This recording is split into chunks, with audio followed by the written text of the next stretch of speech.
மாணவர்கள் அனைவருக்கும் வணக்கம். SSLC science English medium unit 7 atoms and molecules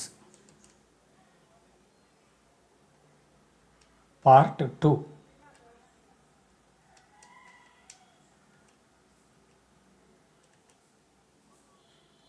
இப்போ நம்ம பார்க்க போகிற புக்கு பேஜ் நம்பர்ஸ் 91லேருந்து 95 வரைக்கும் பார்க்க போகிறோம். ஸோ கையில் புக்கை எடுத்து வச்சுக்கோங்க. நம்ம அந்த பாடம் நடத்த என்னென்ன பாடப்பகுதியை கவர் பண்ணியிருக்கோம் அப்படிங்கிறத வரிசையாக குறிச்சிக்கிட்டே வாங்க. இடையில ஏதாவது நம்ம இன்ஃபர்மேஷன்ஸ் புக்கில் நோட் பண்ண சொன்னோம் அப்படின்னாக்க அதையும் நீங்கள் நோட் பண்ணிக்கோங்க. So good morning again. Book page numbers 91 to 95. First introduction. ஏற்கனவே நம்ம வந்து பார்ட் 1ல் வந்து 6th 7th 8th 9thலாம் என்னென்ன ஆட்டம்ஸ் அண்ட் மாலிகுல்ஸை பற்றி படிச்சிருக்கோம் அப்படிங்கிறத பார்த்துட்டோம். அது எல்லாத்தையும் ஒரு முறை ரீகால் பண்ணிக்கோங்க. ஏற்கனவே உங்களை வந்து 6 to 9 வரைக்கும் இருக்கக்கூடிய புக்கை படிக்க சொல்லியிருக்கோம். ஸோ இப்போ 10th என்னென்ன இருக்குது அப்படிங்கிறத பார்த்துருவோம். The first scientific theory of the atom was proposed by John Dalton. So அவங்க தான் ஃபஸ்ட்டு ஆட்டம் அப்படிங்கிறத பற்றி டிஸ்கஸ் பண்ணாங்க. அவங்க சொல்லும்போது என்ன சொன்னாங்க, ஆட்டம் இஸ் இன்டிவிசிபிள் அப்படின்னு சொல்லி சொன்னாங்க. Few of the postulates of Dalton's theory about an atom were found incorrect by the later on studies. அவங்க என்ன சொன்னாங்க, இன்டிவிசிபிள், அதை உடைக்கவே முடியாது. ஆட்டம் அப்படிங்கிறது தான் இருக்கிறதுலே ஸ்மாலஸ்ட் பார்ட்டிக்கிள், அதை ஃபர்தராக உடைக்க முடியாது அப்படின்னு சொல்லி சொன்னாங்க. பட் லேட்டர் டேஸில் தாம்சன், ரூதர்ஃபோர்டு, நீல்ஸ் போர் அவங்கெல்லாம் செஞ்ச எக்ஸ்பெரிமெண்ட்டு, ஷ்ரோடிஞ்சர் அவங்களாம் செஞ்ச எக்ஸ்பெரிமெண்ட்டை வச்சு பார்த்தோம் அப்படின்னாக்க டால்டன் சொன்னது தப்பு அப்படிங்கிறது மாதிரி வருது. ஸோ கீழே இருக்கக்கூடிய சயின்டிஸ்டோட நேம் வந்து J Thomson, Rutherford, Niels Bohr and Schrodinger. So இவங்க 4 பேர் தான் என்ன பண்ணுறாங்க பார்த்தாக்க ஃபர்தராக இந்த ஆட்டமை பற்றி டிஸ்கஸ் பண்ணுறாங்க. இந்த light of the result of the researchers most of the limitations of the Dalton's theory were removed and a new theory known as the modern atomic theory was put forward. So Dalton's atomic தியரியில் என்னென்ன demerits இருந்துச்சோ அதில் rectify பண்ணாங்க. Later டேஸில் ஆட்டம்ஸை பற்றி என்னென்னலாம் கண்டுபிடிச்சாங்களோ அதெல்லாம் add பண்ணி என்ன பண்ணுறாங்கன்னு பார்த்தாக்க ஒரு புது அட்டாமிக் தியரியை டெவலப் பண்ணுறாங்க. அதை மாடர்ன் அட்டாமிக் தியரி அப்படின்னு சொல்லி நம்ம சொல்கிறோம். ஸோ அந்த நியூ ரெவல்யூஷனுக்கு பேஸாக இருந்த சயின்டிஸ்டோட ஃபோட்டோகிராஃப் தான் நம்ம போட்டிருக்கோம். Thomson, Rutherford, Niels Bohr and Schrodinger அப்படிங்கிற 4 பேர் தான் மாடர்ன் அட்டாமிக் தியரியை புட் ஃபார்வர்டு பண்ணது. Then the main postulates of modern atomic theory, ரொம்ப முக்கியமான ஒரு 5 mark question. And atom is no longer indivisible. That is indivisible அப்படின்னாக்க உடைக்க முடியாதுன்னு அர்த்தம். நோ லாங்கர் இன்டிவிசிபிள் அப்படின்னாக்க அதை நம்ம உடைக்க முடியும் அப்படிங்கிற மாதிரி அர்த்தம். And atom is no longer indivisible. So எப்போ அப்படின்னு பார்த்தோம்னாக்கா after the discovery of electron, proton and neutron, அது 3ஐயும் கண்டுபிடிக்க என்ன பண்ணுறாங்கன்னு பார்த்தாக்க ஆட்டம் அப்படிங்கிறது டிவிசிபிள் பார்ட்டிகிள் அப்படின்னு சொல்லி அனலைஸ் பண்ணுறாங்க. Atoms of the same element may have different atomic mass. Discovery of isotope. இந்த ஐசோடோப், ஐசோபார், ஐசோட்டோன்ஸ் இது 3 என்னங்கிறத ஏற்கனவே ஃபஸ்ட்டு வீடியோவில் பார்த்துருக்கோம். புக்லேயும் படிக்க சொல்லியிருக்கோம். 9th புக்லேருந்து எடுத்து ரெஃபர் பண்ணிக்கோங்க. So atoms of same element may have different atomic masses. So அது ஐசோடோப் அப்படின்னு சொல்லி சொல்கிறோம். அதுக்கு example 17Cl35 and 17Cl37. Isotope அப்படின்னாக்க பாட்டம் வந்து சேமாக இருக்கணும், டாப் வந்து டிஃப்ரெண்ட்டாக இருக்கணும், ஹெட் வந்து டிஃப்ரெண்ட்டாக இருக்கணும்னு சொல்லியிருக்கோம். ஸோ அது ஐசோடோப். அடுத்து ஐசோபார்னு என்ன சொல்லியிருக்கோம், நம்ம பாட்டம் வந்து டிஃப்ரெண்ட்டாக இருக்கும், ஹெட்டு வந்து சேமாக இருக்கும். அதுபடி பார்த்தோம்னாக்க atoms of different elements may have same atomic masses. That is discovery of isobar. ஐசோபாருக்கு எக்ஸாம்பிள் வந்து 18 argon 40 and 20 calcium 40. இதில் பார்த்தோம்னாக்கா பாட்டம் வந்து டிஃப்ரெண்ட்டாக இருக்குது, ஹெட்டு வந்து சேமாக இருக்குது. ஸோ ஐசோடோப், ஐசோபார்லாம் கண்டுபிடிக்கும்பொழுது atom is no longer indivisible அப்படிங்கிற கன்க்ளூஷனுக்கு வராங்க. Atoms of the element, atoms of one element can be transmuted into atoms of the other elements. In other words atom is no longer indestructible. அப்படின்னு அர்த்தம் பார்த்தாக்க ஒரு ஆட்டமாக இன்னொரு ஆட்டமாக நம்ம மாற்ற முடியும் அப்படிங்கிற மாதிரி அர்த்தம். அதுக்கு என்ன பேருன்னு பார்த்தாக்க நேச்சுரலாக அக்கரிங்காக இருக்கக்கூடிய அந்த ஒரு எலமெண்ட்டோட ஆட்டம்ஸை இன்னொன்னா நம்ம மாற்றுறதுக்கு வந்து ஆர்டிஃபிஷியல் டிரான்ஸ்முட்டேஷன். ஆர்டிஃபிஷியல் அப்படின்னாக்கா மேன்மேடு அப்படின்னு சொல்லி சொல்கிறோம். மேன்மேடு அப்படின்னாக்க மனிதர்களால் உருவாக்கப்படுகிறது அப்படிங்கிற மாதிரி அர்த்தம். நார்மலாக பார்த்தோம்னாக்கா அது ஸ்டேபிளாக இருக்கும், நம்ம தான் அதை என்ன மாற்றணும்னு பார்த்தாக்கா அன்ஸ்டேபிளாக மாற்றுறோம்.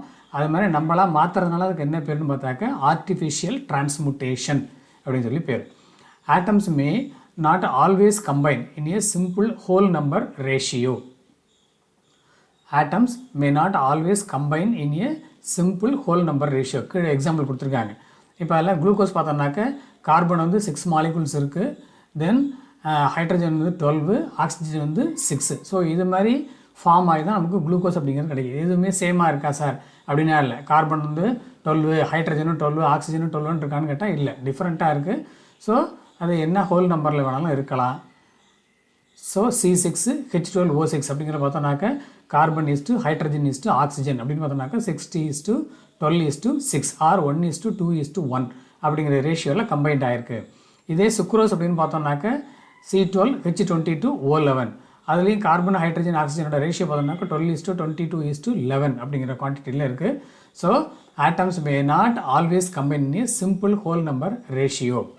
Next, atom is the smallest particle that takes part in a chemical reaction. So எங்கே கெமிக்கல் ரியாக்ஷன்ஸ் நடந்தாலும் ரெண்டு எலமெண்ட்டுக்கு இடையில அங்கே எது தான் மெயினாக இன்வால்வ் ஆகுதுன்னு பார்த்தாக்கா ஆட்டம் தான் இன்வால்வ் ஆகுது.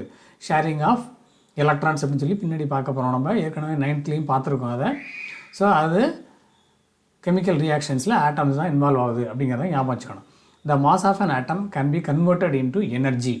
That is mass of an atom அப்படிங்கிறது mass of the electron proton நியூட்ரானோட கம்பைண்டாக உள்ளது. So total mass of the atom அப்படிங்கிறத எம்னு வச்சுக்கிறோம்.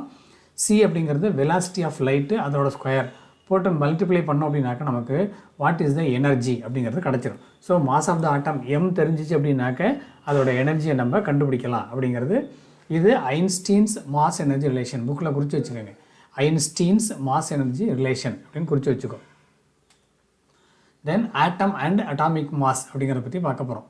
இப்போ ஆட்டம் அப்படிங்கிறது ரொம்ப ரொம்ப மைனூட்டான பார்ட்டிகிள் அப்படின்னு சொல்லி நம்ம ஏற்கனவே சொல்லியிருக்கோம். According to the modern atomic theory an atom consists of sub atomic particles. இந்த வார்த்தையை பார்த்துக்கோங்க. Sub atomic particles such as protons, neutrons and electrons. So இது மூணுமே எதில் இருக்குது அப்படின்னு சொல்லி பார்த்தாக்க ஒரு ஆட்டமில் இருக்குது. இதை தவிர வேறு பார்ட்டிகள்லாம் இருக்குது. மெயினாக இது இருக்குதுன்னு பார்த்தாக்க புரோட்டான், நியூட்ரான் அண்ட் எலக்ட்ரான் இருக்குது. Protons and neutrons have considerable mass, but electrons don't have such a considerable mass. Thus, the mass of an atom is mainly contributed by its protons and neutrons, and hence the sum of the number of protons and neutrons of an atom is called mass number. அதுக்கு நம்ம கீழே எக்ஸாம்பிளுக்காக கொடுத்துருக்கோம். Proton, electron, neutron அப்படிங்கிறது ஒரு ஆட்டமோட constituent particles or sub atomic particles அப்படிங்கிறோம். யார் discover பண்ணான்னு சொல்லி கொடுத்துருக்கோம். Proton discovered by Goldstein, electron discovered by Thomson, neutron discovered by Chadwick அப்படின்னு கொடுத்துருக்கோம். அதோட சிம்பிள், சார்ஜஸ் எல்லாம் கொடுத்துருக்கோம். இதில் மாஸை பார்த்தீங்க அப்படின்னாக்க மேலே இருக்கக்கூடிய புரோட்டானோட மாசும் கீழே இருக்கக்கூடிய நியூட்ரானோட மாசும் கிட்டத்தட்ட ஈக்குவலாக இருக்கும். இது ரெண்டு தான் எங்கே இருக்குது அப்படின்னு சொல்லி பார்த்தாக்க நியூக்ளியஸில் இருக்குது. அதனால தான் the total mass of the atom is contributed only by protons and neutrons ன்னு சொல்லி சொல்கிறோம். and concentrated at the center of the atom, that is in the nucleus அப்படின்னு சொல்லி சொல்லுவோம். நியூக்ளியஸில் தான் டோட்டல் ஆட்டமோட மாசும் கான்சன்ட்ரேட் ஆகிருக்கு. ஏன்னா எலக்ட்ரான்லாம் எங்கே இருக்குது? ஆர்பிட்டில் இருக்குது. எலக்ட்ரானோட மாசம் வந்து புரோட்டான் நியூட்ரானோட ரொம்ப ரொம்ப கம்மியாக இருக்கும். அப்போ நம்ம அக்கௌண்ட்டில் எடுத்துக்கிறது இல்லை. எதை தான் பண்ணுறோம் பார்த்தாக்க சென்டரில் இருக்கிற அந்த நியூக்ளியஸில் தான் நிறைய இருக்குது. Total mass of the atom அப்படின்னு கேட்டாங்கன்னாக்க mass of electron, mass of proton, mass of neutron மூணையும் சேர்த்து தான் நம்ம சொல்ல போகிறோம். ஆனால் எங்கே நிறைய கான்சன்ட்ரேட் ஆகிருக்கு அப்படின்னு பார்த்தோம்னாக்க நியூக்ளியஸில் தான் கான்சன்ட்ரேட் ஆகிருக்கு. ஏன் நியூக்ளியஸில் கான்சன்ட்ரேட் ஆகிருக்கு அப்படின்னு சொல்லி பார்த்தாக்க புரோட்டான் அண்ட் நியூட்ரான் ரெண்டுமே எங்கே இருக்குன்னு பார்த்தாக்க நியூக்ளியஸுக்குள்ளே இருக்குது. அது ரெண்டோட மாஸ் தான் ரொம்ப ஜாஸ்தி. அதனால் நம்ம என்ன பண்ணுறோம் பார்த்தாக்க ஆட்டமோட மாஸ் வந்து concentrated only at the nucleus அப்படின்னு சொல்லி நம்ம சொல்கிறோம். தென் ஒரு எலமெண்ட்டை எப்படி ரெப்ரசன்ட் பண்ணுறோம் அப்படிங்கிறதுக்குள்ள சிம்பிள் அது ZXAன்னு சொல்கிறோம். ஏற்கனவே இது பார்த்துருக்கோம் நம்ம. Z அப்படிங்கிறது அட்டாமிக் நம்பர், A அப்படிங்கிறது மாஸ் நம்பர், X அப்படிங்கிறது சிம்பிள். ஸோ இதுக்கப்புறம் எங்கே நீங்கள் ஒரு எலமெண்ட்டோட சிம்பிள் கொடுத்துருந்தாலும் இந்த மாதிரி தான் பார்க்கணும் அப்படிங்கிறத ஞாபகம் வச்சுக்கோங்க. ஒரு எக்ஸாம்பிளுக்கு நைட்ரஜன் 7N14 அப்படிங்கிற மாதிரி கொடுக்குறோம் நம்ம. இதில் 7 அப்படிங்கிறது அட்டாமிக் நம்பர், 14 அப்படிங்கிறது மாஸ் நம்பர், N அப்படிங்கிறது நைட்ரஜன் அப்படிங்கிறதுக்குள்ள ஒரு சிம்பிள் அப்படிங்கிறத ஞாபகம் வச்சுக்கணும். நெக்ஸ்ட் ஸ்ட்ரக்சர் அப்படின்னு சொல்லி பார்த்தோம்னாக்கா சென்ட்ரலில் நியூக்ளியஸ் இருக்கும். அதுக்கப்புறம் ஆர்பிட்டில் தான் என்ன இருக்குன்னு பார்த்தாக்க எலக்ட்ரான்ஸ் இருக்கும் அப்படிங்கிறத ஞாபகம் வச்சுக்கோங்க. The mass of an atom is measured in atomic mass unit. நம்ம ஏற்கனவே சொல்லியிருக்கோம். அட்டாமிக் மாஸ் யூனிட் அப்படிங்கிற ஒரு யூனிட்டில் தான் நம்ம ஆட்டம்ஸோட மாஸை மெஷர் பண்ணுறோம். இந்த அட்டாமிக் மாஸ் யூனிட்டுங்கிறத எப்படி சார் டிஃபைன் பண்ணுறோம் அப்படின்னு சொல்லி பார்த்தாக்க கார்பன் 12 ஆட்டமை பேஸ் பண்ணி தான் நம்ம இந்த AMU அப்படிங்கிற அட்டாமிக் மாஸ் யூனிட்டை சொல்கிறோம். நம்ம atomic mass unit is 1/12 of the mass of a carbon 12 atom. Carbon 12 ஆட்டத்தோட மாஸ் வந்து 12. அதில் 112 அப்படின்னாக்க ஸோ ஒரே ஒரு AMU அப்படின்னு சொல்லி அர்த்தம். An isotope of carbon which contains 6 protons and 6 neutrons. So again ஒரு முறை படித்து பார்த்துக்கோம். Atomic mass unit is 1/12 of the mass of a carbon 12 atom. ஒரு நோட் ஒன்று கொடுத்துருக்காங்க, ஞாபகம் வச்சுக்கோங்க. The symbol AMUனாக்கா atomic mass unit is no longer used in the modern system and instead it is the symbol capital U to denote unified atomic mass. Atomic mass unitங்கிறது எப்படி மாற்றிட்டாங்க? Unified atomic mass அப்படின்னு சொல்லி மாற்றிட்டாங்க. The mass of a proton or neutron is approximately 1 AMU. இதை first வீடியோலையும் நம்ம காமிச்சிருக்கோம். புரோட்டானுக்கும் நியூட்ரானுக்கும் 1 AMU, எலக்ட்ரானுக்கு வந்து 1/1837 AMU அப்படின்னு சொல்லி நோட் பண்ணியிருக்கோம். தென் ரிலேட்டிவ் அட்டாமிக் மாஸ். ரிலேட்டிவ் அப்படிங்கிற வார்த்தையை ஒரு வாட்டி 4 வாட்டி சொல்லி பார்த்தீங்கன்னாக்க we are going to compare the mass of an atom with that of a standard atom அப்படிங்கிற மாதிரி அர்த்தம். So the mass of hydrogen atom was chosen as a standard and masses of other atoms were compared with it. So எந்த ஆட்டத்தோட மாஸை நம்ம represent பண்ணுறோமோ அதை எதை வச்சு first compare பண்ணாங்க அப்படின்னு சொல்லி பார்த்தாக்க ஹைட்ரஜன் ஆட்டத்தோட மாஸோட கம்பேர் பண்ணாங்க. ஸோ ஃபஸ்ட்டு அட்டாமிக் மாஸ் அப்படின்னு சொல்லி பார்க்கும்பொழுது atomic mass of any atom is compared with hydrogen atom. அதனால தான் அதுக்கு பேர் ரிலேட்டிவ் அட்டாமிக் மாஸ். ரிலேட்டிவ் அப்படின்னாக்க we are going to relate the mass of one atom with that of hydrogen atom அப்படிங்கிற மாதிரி அர்த்தம். Because of the existence of isotopic character of hydrogen 1H1, 1H2, 1H3 அப்படிங்கிற 3 different isotopic characterோட the hydrogen இருக்குது. Later hydrogen atom was replaced by oxygen atom as a standard. So ஹைட்ரஜனோட compare பண்ணுறதுக்கு பதிலாக ஆக்சிஜனோட compare பண்ணாங்க. பட் அதுலேயும் difficulties arise ஆனதுனால என்ன பண்ணுறாங்கன்னு பார்த்தாக்க the stable isotope of carbon 12 with atomic mass 12 is used as the standard for measuring the relative atomic mass of an element. So first hydrogen atom, அடுத்தது ஆக்சிஜன் ஆட்டம். இரண்டுலேயும் இருக்கிற டிஃபிகல்ட்டிஸை overlook பண்ணுறதுக்காக வேண்டி என்ன பண்ணுறாங்க பார்த்தாக்க கார்பனோட ஸ்டேபிள் ஆட்டமாக இருக்கக்கூடிய கார்பன் 12ஓட அட்டாமிக் மாஸை எடுத்துக்கிட்டு அதோட பாக்கி எல்லாத்தையும் கம்பேர் பண்ணுறாங்க. எந்த ஆட்டத்தோட மாஸை நம்ம சொல்லணும் அதை எதோட கம்பேர் பண்ணுறாங்க அப்படின்னு சொல்லி பார்த்தாக்க கார்பனோட கம்பேர் பண்ணுறாங்க. Relative atomic mass of an element is the ratio between the average mass of its isotopes. எந்த எலமெண்ட்டோட மாஸை நம்ம கம்பேர் பண்ணுறோமோ அதோட average mass of its isotopes. Average mass of the isotopes அப்படின்னாக்க ஒரு எலமெண்ட்டு மோர் தென் 2 ஸ்டேஜஸ் 3 ஸ்டேஜஸ்லாம் இருந்ததுனாக்க அதோட ஆவரேஜ் மாஸை நம்ம எடுத்துக்கணும். To 1/12 part of the mass of carbon 12 atom. So carbon 12 ஆட்டத்தோட 1/12 பார்ட்டோட இந்த mass atomic mass of the எலமெண்ட்டை நம்ம கம்பேர் பண்ணுறோம். It is denoted as AR, relative atomic mass அப்படிங்கிறதுக்காக ஏஆர்னு இருக்குது. It is otherwise called standard atomic weight. இந்த ரிலேட்டிவ் அட்டாமிக் மாஸ் அப்படிங்கிறத எப்படி நம்ம சொல்லலாம்? ஸ்டாண்டர்ட் அட்டாமிக் வெயிட் அப்படின்னு சொல்லலாம். ஸோ இப்போ கடைசியில் இருக்கிறது ஒரு 2 mark question. Define relative atomic mass of an element அப்படின்னு கேட்டாங்கனாக்கா இந்த 3 வரியை தான் எழுதணும். So relative atomic mass AR equal to average mass of the isotopes of the element divided by 1/12 of mass of 1 carbon 12 atom. ரொம்ப முக்கியமான ஒரு definition. So எந்த எலமெண்ட் எடுத்துருக்கோமோ அதோட ஐசோடோப்ஸ் எல்லாம் இருந்ததுனாக்கா அதோட ஆவரேஜ் மாஸை நம்ம எடுத்துக்கணும். அதை எதோட கம்பேர் பண்ணுறோம்? 1/12 of mass of 1 carbon atomத்தோட நம்ம கம்பேர் பண்ணுறோம். Then relative atomic mass of some elements நம்ம கொடுத்துருக்காங்க, அதை நம்ம டேபிளேட் பண்ணியிருக்கோம். இது எக்ஸாம்பிள் நமக்கு யூஸ் ஆகும், கால்குலேஷன்ஸுக்கு யூஸ் ஆகும். So relative atomic mass of elements ஹைட்ரஜன்னாக்கா 1, கார்பன்னா 12, nitrogen 14, oxygen 16, sodium 23, magnesium 24, sulphur 32. இதெல்லாம் ஞாபகம் வச்சுக்கோங்க. தென் ரிலேட்டிவ் டூ யூ நோவில் ஒரு முக்கியமான 2 மார்க் இருக்குது. Relative atomic mass is only a ratio. ஏன்னா ஒன்லி ஏ ரேஷியோ அப்படின்னா என்ன அர்த்தம்? திருப்பி அந்த டெஃபினேஷனை பாருங்கள். Average mass divided by 1/12 of the மாஸ்ன்னு இருக்கா. ஸோ ரெண்டுமே மாஸோட கம்பேரிட்டிவ் தான். அதனால் என்ன சொல்கிறாங்கன்னு பார்த்தாக்க இட் இஸ் ஏ ரேஷியோ அப்படின்னு சொல்லி சொல்கிறாங்க. So it has no unit. இந்த ரிலேட்டிவ் அட்டாமிக் மாஸ் யூனிட்டுக்கு யூனிட்டு கிடையாது. முக்கியமான 1 மார்க்கு அண்டர்லைன் பண்ணி வச்சுக்கோ. If the atomic mass of an element is expressed in grams. முன்னால் நம்ம சொன்னது வந்து 1/12 எப்படின்னு சொன்னோம். அதே நம்ம வந்து கிராம்ஸில் எக்ஸ்பிரஸ் பண்ணோம் அப்படின்னாக்க it is called as gram atomic mass. So இப்போ கிராம் அட்டாமிக் மாஸ் ஆஃப் ஹைட்ரஜனாக்கா 1 gram. Gram atomic mass of carbon அப்படின்னாக்க 12 கிராம் அப்படிங்கிற மாதிரி அர்த்தம். ஸோ இப்போ ரெண்டையும் நம்ம கம்பேர் பண்ணி பார்த்தோம்னாக்க இது relative atomic mass of an element. இது வெறும் நியூமரிக்கல் நம்பர் மட்டும்தான், என்ன கிடையாது, அதுக்கு யூனிட்டு கிடையாது. இதே வந்து இந்த அட்டாமிக் மாஸை நம்ம கிராமில் சொன்னோம் அப்படின்னாக்க அதுக்கு பேர் கிராம் அட்டாமிக் மாஸ் அப்படின்னு சொல்லி சொன்னோம். So gram atomic mass of hydrogen 1 gram. இங்கே பார்த்தோன்னா ஹைட்ரஜனோட ரிலேட்டிவ் அட்டாமிக் மாஸ் வந்து 1ன்னு வைக்கிறோம். கிராம் அட்டாமிக் மாஸ் அப்படின்னாக்கா 1 கிராம்னு சொல்ல போகிறோம். இந்த கிராம்ங்கிற வார்த்தையை சேர்த்துக்க போகிறோம். ஸோ ஹைட்ரஜனுக்கு 1 அப்படின்னு அங்கே சொல்கிறோம், ஏஆரோட வேல்யூ. இங்கே 1 கிராம்னு சொல்கிறோம். கார்பன் அப்படின்னு பார்த்தோம்னாக்கா ரிலேட்டிவ் அட்டாமிக் மாஸ் இஸ் 12, இங்கே 12 கிராம் அப்படின்னு சொல்லி சொல்கிறோம் நம்ம. ஸோ இது மாதிரி ஒவ்வொன்றையும் என்ன பண்ணுறோம் பார்த்தாக்க கிராமில் ரெப்ரசன்ட் பண்ணோம்னாக்க அதுக்கு பேர் கிராம் அட்டாமிக் மாஸ் அப்படின்னு சொல்லி பேர். அடுத்தது average atomic mass. So average atomic mass அப்படிங்கிறது how can one measure the atomic mass of an element?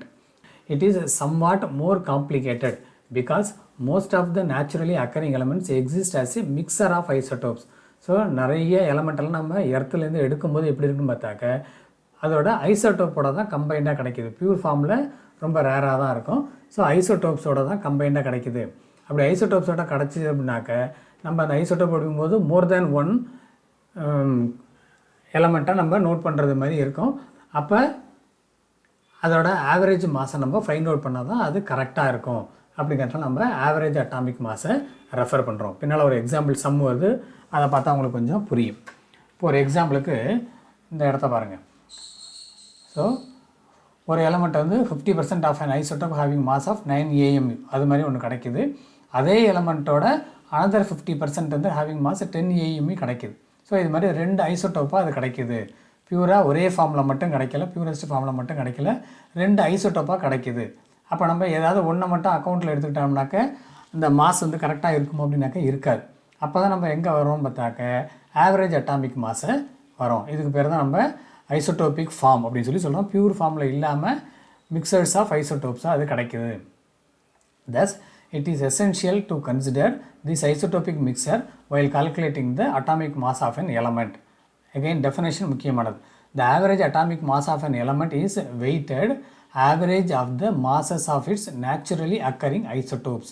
So ஒரு எலமெண்ட்டோட ஐசோட்டோப்ஸ்லாம் என்னென்ன இருக்கோ அதோட வெயிட்டை நம்ம போட்டுக்கிறோம். அது எல்லாத்துக்கும் ஆவரேஜும் எடுத்தோம்னாக்கா அதுக்கு பேர் தான் average atomic mass. The abundance of all these isotopes are taken into consideration while calculating the atomic mass. So ஒரு எலமெண்ட்டோட எவ்வளவு பாசிபிள் ஐசோட்டோப்ஸ் இருக்கோ எல்லாத்தோட மாஸையும் நம்ம ஃபைண்ட் அவுட் பண்ணி அதோட ஆவரேஜை கால்குலேட் பண்ணி தான் ஃபைனலாக அந்த எலமெண்ட்டோட அட்டாமிக் மாஸ் எவ்வளோன்னு சொல்லி சொல்கிறோம். அதை ஆவரேஜ் அட்டாமிக் மாஸ். இப்போ ஒரு எலமெண்ட் வந்து 3 டிஃப்ரெண்ட் ஐசோட்டோப்ஸாக இருக்குன்னு வச்சுக்கோங்க. இப்போ அந்த 3 டிஃப்ரெண்ட் ஐசோட்டோப்ஸோட மாசஸ் எவ்வளோன்னு சொல்லி தெரியும், எவ்வளோ குவான்டிட்டி இருக்குன்னு தெரியும். 3க்கும் தனித்தனியாக நம்ம என்ன பண்ணுறோம் பார்த்தாக்கா அட்டாமிக் மாஸை ஃபைண்ட் அவுட் பண்ணி அந்த 3க்கும் ஆவரேஜ் எடுக்கணும். ஸோ அதுக்கு பேர் தான் ஆவரேஜ் அட்டாமிக் மாஸ் அப்படின்னு சொல்லி பேர். ஸோ அந்த கால்குலேஷன் ஒரு ஐசோட்டோப் வந்து ஒரு எலமெண்ட் வந்து 2 டிஃப்ரெண்ட் ஐசோட்டோபிக் ஃபார்மில் இருக்குது. 50% ஆஃப் த ஐசோட்டோப் வந்து 9 AMU மாஸோட இருக்குது. அனதர் 50% ஆஃப் த ஐசோட்டோப் வந்து 10 AMU அப்படிங்கிற ஃபார்மோட இருக்குது. அப்போ என்ன பண்ணணும், நம்ம இந்த 9 AMU 50%க்கு எவ்வளோ மாசுன்னு கண்டுபிடிக்கணும். அதே மாதிரி இந்த 10 AMU 50%க்கு எவ்வளோ மாசுன்னு கண்டுபிடிக்கணும். இது ரெண்டுக்கும் ஆவரேஜ் திருப்பி நம்ம ஃபைண்ட் அவுட் பண்ணணும். So average atomic mass equal to mass of first isotope, இங்கே எவ்வளோ நமக்கு 9 AMU into percentage of abundance of the first isotope எவ்வளோ அவைலபிளாக இருக்குன்னு சொல்லியிருக்காங்க, 50% இருக்குன்னு சொல்லியிருக்காங்க. Plus mass of the second isotope into percentage abundance of the second isotope. Second ஐசோட்டோப்போட மாஸ் எவ்வளவு 10 AM, எவ்வளோ அவைலபிளாக இருக்குது 50% அவைலபிளாக இருக்குது. ஸோ இது ரெண்டையும் ஆட் பண்ணுறோம்.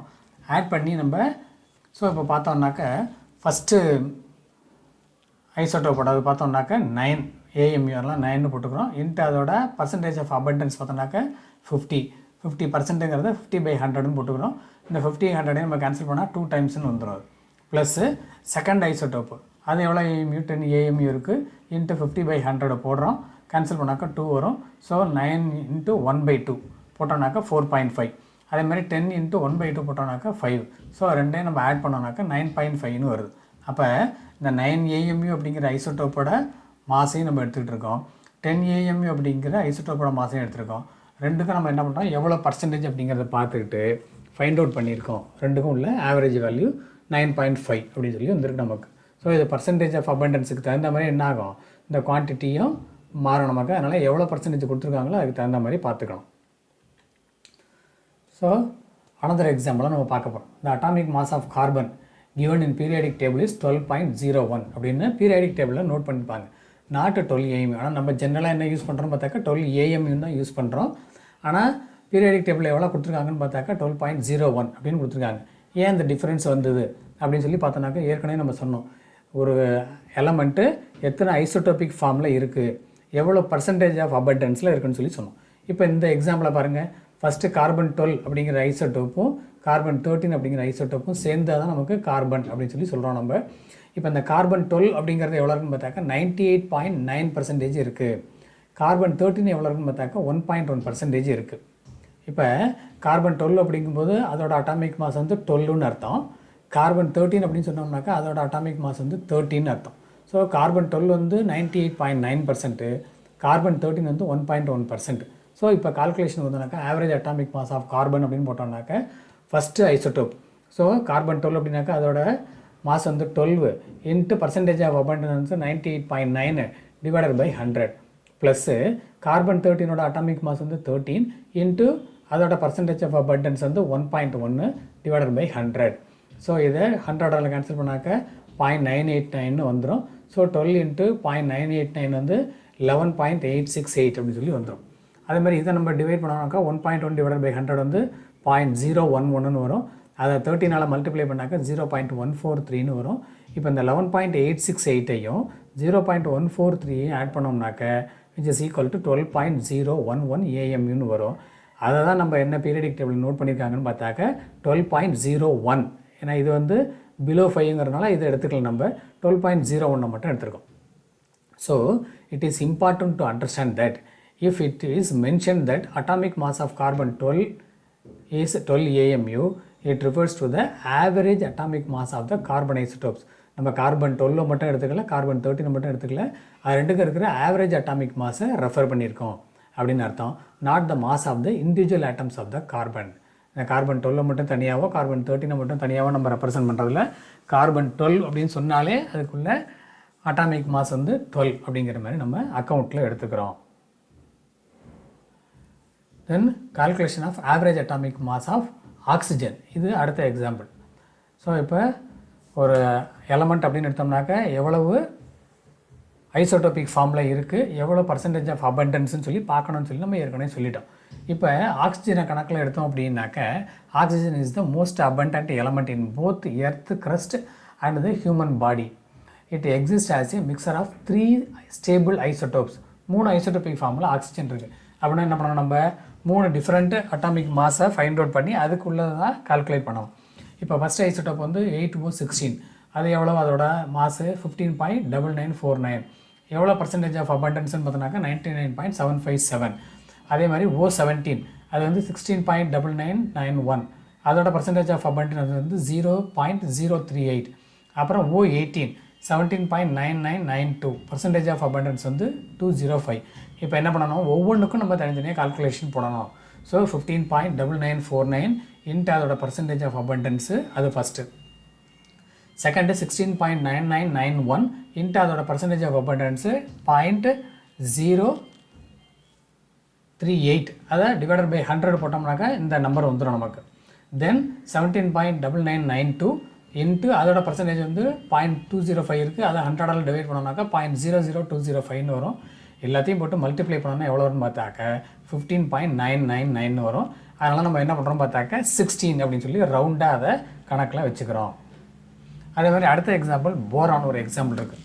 போரானில் எத்தனை ஐசோடோபிக் ஃபார்ம் இருக்குன்னு பார்த்தாக்கா 2 இருக்குது. ஒன்று என்னென்னு பார்த்தோன்னாக்கா போரான் 10 ஒன்று, போரான் 11 ஒன்று. இப்போ போரான் 10 அப்படிங்கிறது வந்து 5 புரோட்டான் ப்ளஸ் 5 நியூட்ரான், போரான் 11 அப்படிங்கிறது 5 புரோட்டான் அண்ட் 6 நியூட்ரான். இப்போ போரான் 10 எவ்வளோ பர்சன்டேஜ் இருக்குது அப்படின்னு சொல்லி பார்த்தாக்கா 20% இருக்குது. போரான் 11 எவ்வளோ இருக்குன்னு பார்த்தாக்கா 80% இருக்குது. ஸோ இதை வச்சு நம்ம இப்போ கால்குலேஷன் போடுறோம். ஃபஸ்ட்டு ஐசோடோப் அதோட அட்டாமிக் மாஸ் வந்து 10, தென் மல்டிப்ளைடு பை அதோட பர்சன்டேஜ் ஆஃப் அபண்டன்சி 20 கொடுத்துருக்காங்க. ஸோ 20/100 ப்ளஸ்ஸு ரெண்டாவது ஐசோடோப்பு 11, அதோட percentage of abundance 80 divided by 100. So இதை கேன்சல் பண்ணி போட்டிங்கனாக்க 2ன்னு வந்துடும். இதை கேன்சல் பண்ணாக்க 8.8 வரும். ஸோ 10.8 அப்படின்னு சொல்லி வந்துடும். இதை ஆவரேஜாக நம்ம என்னென்னு சொல்கிறோம் பார்த்தாக்கா 11 அப்படின்னு சொல்லிக்கிறோம். Next classification of molecules. Atoms எல்லாம் கம்பைண்டாக தான் மாலிகுல்ஸ் கிடைக்குன்னு சொல்லி சொல்கிறோம். அந்த மாலிகுல்ஸோட கிளாசிஃபிகேஷன் என்னன்னு சொல்லி பார்க்க போகிறோம். A molecule may contain atoms of the same element, or may contain atoms of two or more elements joined in a fixed ratio in accordance with the law of definite proportions. Thus, a molecule may be an element or a compound. If the molecule is made of similar kinds of atoms, then it is called homoatomic molecule. இதுக்கெல்லாம் example பார்க்கும்போது உனக்கு ஈஸியாக புரியும். The molecule that consists of atoms of different element is called heteroatomic molecule. A compound is a heteroatomic molecule. The number of atoms present in a molecule is called its atomicity. The number of atoms present in the molecule is called its atomicity. ஸோ ஒரு எக்ஸாம்பிளுக்கு atomicity 1 அப்படின்னாக்கா number of atoms present is 1. Mono அப்படின்னு சொல்லி சொல்கிறோம். Mono அப்படின்னாக்கா ஒன்றுன்னு அர்த்தம். மோனோ அட்டாமிக் அப்படின்னு சொல்லி சொல்கிறோம். மாலிகுல் அப்படின்னு சொல்லி சொல்கிறோம். அட்டாமிசிட்டி 2 அப்படின்னாக்கா நம்பர் ஆஃப் ஆட்டம்ஸ் ப்ரெசென்ட் வந்து 2. டை அப்படின்னாக்கா 2ன்னு அர்த்தம். ஸோ டைஅட்டாமிக் மாலிகுல் அப்படின்னு சொல்லி சொல்கிறோம் நம்ம. அட்டாமிசிட்டி 3 அப்படின்னாக்கா நம்பர் ஆஃப் ஆட்டம்ஸ் வந்து 3. ஸோ அதை ட்ரைஅட்டாமிக் அப்படின்னு சொல்கிறோம். ட்ரை அப்படின்னாக்கா 3 அப்படின்னு சொல்லி அர்த்தம். ஸோ மோர் தென் 3 இருந்தால் அதை பாலி அப்படின்னு சொல்லி சொல்கிறோம் நம்ம. ஸோ அட்டாமிசிட்டி கிரேட்டர் தென் 3 அப்படின்னாக்கா நம்பர் ஆஃப் ஆட்டம்ஸும் கிரேட்டர் தென் 3. அப்போ அதை பாலி அட்டாமிக் அப்படின்னு சொல்லி நம்ம சொல்கிறோம். ஸோ இப்போ ஒரு எக்ஸாம்பிளுக்கு mono atomic helium, copper, silver, carbon இதெல்லாம் நம்ம வச்சுருக்கோம். ஸோ இதில் இதே டைஅட்டாமிக் மாலிகுல்ஸ் அப்படின்னாக்கா ஹைட்ரஜன் எடுத்திருக்கோம். ஹைட்ரஜனோட சிம்பிள் வந்து H2. 2 ஆட்டம்ஸ் அதில் இருக்குது அப்படிங்கிற மாதிரி அர்த்தம். அதே மாதிரி ஆக்சிஜன் அப்படின்னாக்கா 2 ஆக்சிஜன் ஆட்டம்ஸ் கம்பைண்ட் ஆகிருக்கு, டைஅட்டாமிக் மாலிகுல். அதே மாதிரி நைட்ரஜன் ரெப்ரசன்டட் பை N2. இதே ஓசோன் அப்படின்னாக்கா 3 ஆக்சிஜன் ஆட்டம்ஸ் கம்பைண்டாக இருக்குது. அப்போ அதை ட்ரைஅட்டாமிக் மாலிகுல் அப்படின்னு சொல்லி சொல்கிறோம் நம்ம. இப்போ மோர் தென் 3 போயிடுச்சுன்னா நம்ம என்ன சொல்லியிருக்கோம், பாலி அட்டாமிக் அப்படின்னு சொல்லி சொல்கிறோம். அதுக்கு எக்ஸாம்பிள் பாஸ்பரஸ் அப்படின்னாக்கா 4 ஆட்டம்ஸ் அதில் இருக்கும். சல்ஃபர் அப்படின்னாக்கா அதில் 8 சல்ஃபர் ஆட்டம்ஸ் இருக்கும். ஸோ இதெல்லாம் நமக்கு எக்ஸாம்பிள். இந்த எக்ஸாம்பிளோட மேலே உள்ளதை படிச்சிங்கனாக்கா ஈஸியாக புரியும் நமக்கு. ஒரு additional information, the noble gases exist as monoatomic elements. So noble gases சொல்லி பீரியாடிக் டேபிளில் லாஸ்ட்டு காலம் இருக்கும். அதில் பார்த்தீங்க அப்படின்னாக்கா எல்லாமே என்னவாக தான் இருக்குன்னு சொல்லி பார்த்தாக்க மோனோஅட்டாமிக் எலமெண்ட்ஸாக தான் இருக்கும். Let us consider oxygen. Oxygen gas exists in 2 allotropic forms. 2 different forms oxygen இருக்குது. என்னென்னு பார்த்தோம்னாக்க ஆக்சிஜன் O2 அப்படின்னு சொல்லி ஒன்று, அடுத்தது ஓசோன் O3 அப்படின்னு சொல்லி ஒன்று. In oxygen molecule there are 2 oxygen atoms. O2 அப்படிங்கிறத பார்த்தோம்னாக்கா 2 ஆக்சிஜன் ஆட்டம்ஸ் இருக்குது. So it's atomicity is 2. இந்த கீழே என்ன நம்பர் இருக்குது அப்படிங்கிறத பார்த்துக்கோங்க, அவ்வளோ இருக்குது அப்படிங்கிற மாதிரி அர்த்தம். So it's atomicity is 2. Since both the atoms are similar, அப்படின்னாக்க இதுவும் ஆக்சிஜன் ஆட்டம் தான், இதுவும் ஆக்சிஜன் ஆட்டம் தான். ரெண்டுமே ஆக்சிஜன் ஆட்டம் அப்படிங்கிறதுனால ரெண்டுமே similar. So oxygen O2 is a homo diatomic molecule. Homo அப்படின்னாக்க ஒரே ஆட்டம்ஸ் தான் இருக்குன்னு அர்த்தம். டைஅட்டாமிக் அப்படின்னாக்க 2 ஆட்டம்ஸ் எல்லாம் அவைலபிளாக இருக்குன்னு அர்த்தம். ஒரே டைப்பு 2 ஆட்டம்ஸ் இருக்குது அப்படிங்கிற மாதிரி அர்த்தம். அதனால் ஹோமோ டைஅட்டாமிக் மாலிகுல். இந்த படத்தை பார்த்தீங்கன்னா உங்களுக்கு தெரியும். ஆக்சிஜனுடைய சிம்பிள் O2 அப்படின்னாக்கா இப்படி தான் போட்டோம் அப்படின்னாக்க இது ஒரு ஆக்சிஜன் ஆட்டம், இது ஒரு ஆக்சிஜன் ஆட்டம். ஸோ இது ரெண்டும் ஒரே ஆட்டம் ஆக்சிஜனாக இருக்கிறதுனால ஹோமோ அப்படிங்கிற பேர். 2 ஆட்டம் இருக்கிறனால அதை டைஅட்டாமிக் அப்படின்னு சொல்லி சொல்கிறோம். So homo diatomic molecule. Other elements that exist as diatomic molecule are hydrogen H2, nitrogen N2, அப்புறம் halogens fluorine F2, chlorine Cl2, bromine Br2 and iodine I2. இது எல்லாமே என்ன ஸ்டேட்டஸில் இருக்குன்னு பார்த்தாக்க ஹோமோ டைஅட்டாமிக் மாலிகுல் அப்படிங்கிற மாதிரி தான் இருக்குது. தென் ஓசோன் அப்படின்னாக்கா O3. O3யோட பிக்சரை முதல்ல பாருங்கள். ஆக்சிஜனுக்கு என்ன போட்டோம் நம்ம, 2 தான் போட்டோம் ஆக்சிஜனில். பட் இதில் பார்த்தோன்னாக்கா 3 ஆக்சிஜன் ஆட்டம்ஸ் நம்ம போட்டிருக்கோம். ஸோ 3மே ஆக்சிஜனோட atom. In addition to that இதில் எத்தனை ஆட்டம்ஸ் இருக்குது, 1, 2, 3 இருக்குது. அப்போ ட்ரைஅட்டாமிக் அப்படிங்கிற மாதிரி அர்த்தம். ஒரே டைப் ஆஃப் ஆட்டம்ஸ் இருக்கிறனால ஹோமோ அப்படிங்கிறத முதல்ல எழுதிக்கணும். 3 ஆட்டம்ஸ் இருக்கிறனால அதை ட்ரைஅட்டாமிக்னு எழுதிக்கணும். ஸோ இப்போ ஓசோன் அப்படிங்கிறத நம்ம எப்படி கன்சிடர் பண்ண போகிறோம்னு பார்த்தாக்க ஹோமோ ட்ரைஅட்டாமிக் மாலிகுல். ஹோமோ ட்ரைஅட்டாமிக் மாலிகுல் இதுக்கு என்ன அர்த்தம் சொல்லியிருக்கோம் நம்ம, ஹோமோ அப்படின்னாக்க சேம் டைப் ஆஃப் ஆட்டம்ஸ்.